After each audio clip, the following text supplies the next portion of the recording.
Hello everyone. Today I will discuss the benefits of garlic water in our health and preparation of garlic water. Okay, so the first thing is to learn about the benefits of garlic water and who needs it. If anybody is having sugar problem like diabetes, having insulin problem, and if anyone wants to lose weight, so this garlic water will help to regulate the insulin level as well as weight loss. Second, if anybody is having high cholesterol level and blood pressure problem, this garlic water will reduce the bad cholesterol and will help to maintain a healthy blood pressure. Now moving towards the third benefit, it is beneficial for kidney. Also it has antibacterial and antifungal activity, so it can reduce the urinary tract infection.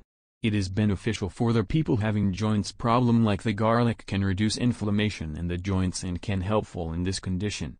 Now the people who work out for a long time, they can get benefit from garlic because using garlic they can exercise for a long time.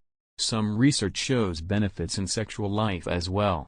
Now the question is how to make garlic water, so don't worry, I am going to tell how one should make it in a proper way. Just take 2 cloves of garlic and crush them. After crushing the garlic, put it in a glass of water and boil it for about 1 to 3 minutes, but not more than 3 minutes. Then let it some time that it should be able for drinking. Now add some lemon juice according to your comfort, and now it is ready to use. Thanks for watching. Stay healthy. Stay blessed.